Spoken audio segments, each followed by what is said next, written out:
Good morning and welcome to today's meeting of the Durham County Council Pension Fund. My name is Councillor Mark Davidson and I'll be chairing the meeting today. Welcome to this meeting of the Pension Fund taking place on the 10th of September 2020, which will be recorded live on the Council's website and will be available for viewing for a minimum of 6 months from today's date. Please be aware that any footage from the meeting can be used in subsequent media broadcasts. I would like to give a warm welcome to members, officers and any members of the public or media who are watching the live or recorded versions. Before I commence with the formal business on the agenda, I'd like to cover some of the housekeeping issues for us all to follow. All participants must mute their microphone. To speak, use the chat function on the right-hand side, type RTS, which is request to speak, and remember that everyone in the meeting can see the messages in the chat function. When invited to speak by the chair, please remember to unmute your microphone. Once invited to speak, please introduce yourself with your name and position, unless you have already introduced yourself earlier in the meeting. If you are having issues with connectivity, try switching off your video and just use the telephone function instead. If connectivity issues continue, you may need to leave the meeting and rejoin to get a better signal. If my connection is lost, the Vice Chair, Councillor Owen Temple, will take over until my connection is restored. So we'll move on to the items on the agenda. Item number 1, apologies for absence. Do we have any apologies, Jill? Chair, we have apologies from County Councillors John Lethbridge, Joanne Carr and Watt Stelling, Darlington Borough Council members Charles Johnson and Scott Durham, and Local Pension Board member Councillor Hopgood. Thank you. Okay. Thanks very much, Jill. Does anybody have any declarations of interest regarding any items on the agenda?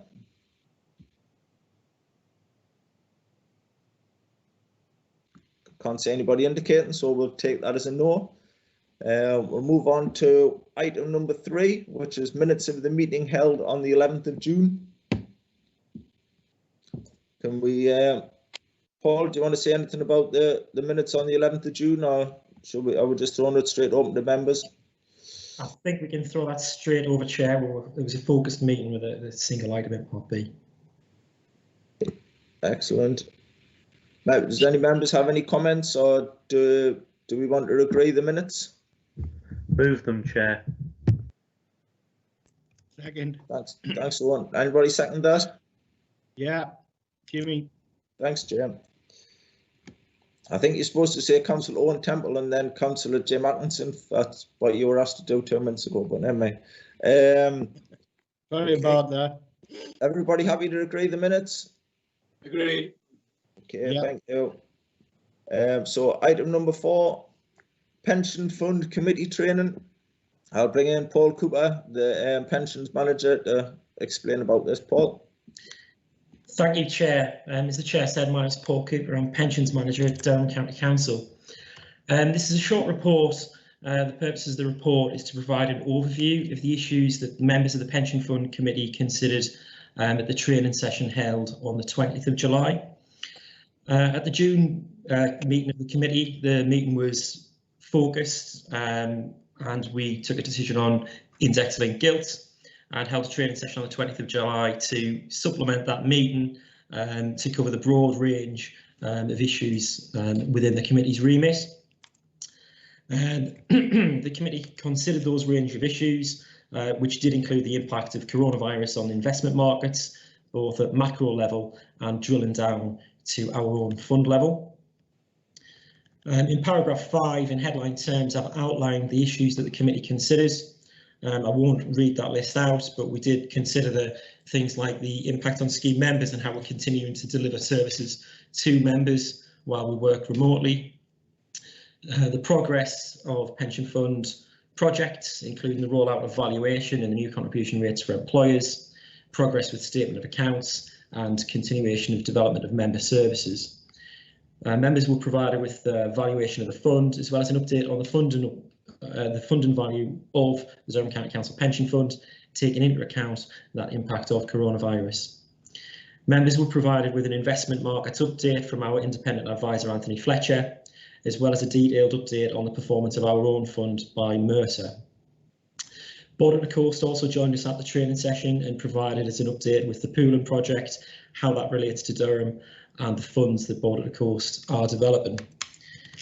Members were provided with training materials in advance of the session for review and were made available well in advance of the session. Going forward, in consultation with the Chair and Vice Chair, we've developed a roadmap for virtual meetings between now and the 31st of March next year, so that we can have more concentrated meetings online and supplementing that with greater training with support from Mercer, Board at the Coast and Anthony Fletcher, our independent advisor. After today's meeting, I'll share that roadmap with members to show what that would look like for future agendas, as well as future training topics. We're looking at introducing a training session in early October, and details of that session will follow shortly. At that training session, we'll have Board at the Coast with us, and Board at the Coast will provide a detailed roadmap of fund launches at the pool. So there are some funds coming in the next 6 months to a year that we'll be interested in. We've already taken a decision in principle on MAC, so we'll be refreshing information about MAC and how Board at the Coast are developing that fund as they move towards the necessary conditions for investment. We'll also hear from Board at the Coast on their thoughts on emerging markets and an external fund that they'll be launching, as well as their developments with their property fund. So because the training session will have a detailed report from Board at the Coast won't be presenting today in Part B like they usually do. They'll provide a detailed presentation that will include their usual update, as well as the fund developments that are going to come. Details of that will follow shortly after today's session. Additionally, there's a date for members' diaries on the 2nd of October. Board at the Coast will be holding their usual annual conference, where that's normally held in Leeds. This year it will be held remotely, so it'll be entirely online via WebEx. We'll provide some information about WebEx and how members use that. It's similar to Microsoft Teams that we are all used to using. The conference will be on the 2nd of October and it'll have a number of sessions that may be of interest to members. Because it's remote and because the sessions are broken down, it means that members can select sessions that are of interest to them if they can't commit to the whole day. Regarding the report, members are asked to note the contents of the report, and I welcome any questions. Does anybody have any questions for Paul on the report? I don't see anybody. Do we all agree to note the report? Agreed. Okay, thank you. We'll move on to item number 5, the overall value of the pension fund investments to the 30th of June 2020. Beverly White. Thank you, Chair. Good morning, everyone. I'm Beverly White, Finance Manager responsible for pensions, revenue and technical accounting. So this report provides members with information on the overall value of the pension fund at the 30th of June 2020 and also provides the fund's cash position at that date. So the total value of the pension fund was £3.1 billion at the end of June. And when compared to the value at the end of March of £2.7 billion, that was an increase of £366 million or 13% in that quarter. Appendix 1 to the report provides a backward-looking cash position showing the actual cash balance against the forecasts of each of the last 4 quarters. So you can see from the bottom right-hand corner of that, the cash held internally in the pension fund bank account was £47 million on the 30th of June. In addition to that, we also have access to cash held by fund managers if we need it, and that totaled £107 million at the 30th of June. So paragraph 10 in the report sets out the total amounts we've recently transferred to Board at the Coast Pension Partnership to invest in private equity, infrastructure and private credit, and that was just short of £8 million in the last 2 quarters. So I'd like to take this opportunity to reassure members that officers regularly monitor the bank balance to ensure there's always sufficient cash available to pay our pensioners and creditors on time. I would ask members to note the contents of this report. Thanks, Beverly. Does anybody have any questions for Beverly? No, none. Do we agree to note the report then? Noted, Chair. Agreed. We move on to item number 6, which is performance measurement of the pension fund investments to the 30th of June 2020, and it's Beverly again. Thank you, Chair. So yeah, this is the normal quarterly update report that members used to seeing, produced by the fund's custodian. So this summarises the fund manager's investment performance to the 30th of June 2020. So the custodian's report on page 18 of the pack shows that overall the fund managers overperformed the target we set them in the quarter by 2.41%. And you can see that's a significant improvement on the previous reporting periods shown in there. As usual, more detail on individual fund manager performance will be presented by the fund's investment advisors in Part B of today's agenda, and Part B also includes all of the fund managers' individual reports. Thank you, Chair. Thank you, Beverly. Does anybody have any questions for Beverly? Okay, do we agree to note the report? Yeah, agreed. Okay, thank you for that. We'll move on to item number 7, the internal audit progress report up to the 30th of June 2020, and this time it's Paul Monaghan. Thanks, Chair. Yes, I'm Paul Monaghan, Audit Manager for Durham County Council. So this is the Q1 progress report for 2020-21. The table in paragraph 6 shows the status of each review as at the end of June. One final report was issued in the period. This was for the review of benefit payments, and this was given a substantial level of assurance. So that's good. So members are asked to note the work undertaken by internal audit up to the end of June 2020. Thanks for that. Thanks for that, Paul. Does anybody have any questions for Paul? Okay, do we agree to note the report? Agreed. Agreed. Okay, thank you for that. We'll move on to item number 8, which is any other business. I believe we have an accounts update from Beverly. Thank you, Chair. Yes. So as members will probably know, there's a 2-stage process for approving and publishing the annual pension fund accounts. And in a normal year, I'll be reporting the final set of accounts to members at this September committee.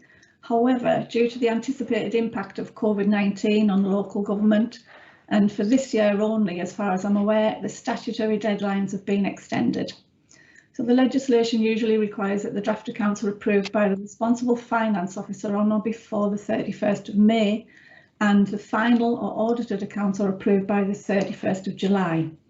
The deadlines for this year, however, are the 31st of August for approval of the publication of the draft accounts, and the 30th of November for approval and publication of the final set of accounts. So despite the extended deadlines, I'm pleased to inform you that the Corporate Director of Resources approved the draft accounts for 1920 on the 12th of June, and they were published on the Council's website that same day. Since then, the accounts have been subject to review by Mazar, who remain the fund's external auditor, and their review work is now very close to completion, so we are expecting to have the final audited accounts approved by the Audit Committee, being the committee charged with governance of the accounts, at their meeting due to be held on the 25th of September. So again, well within this year's revised deadline.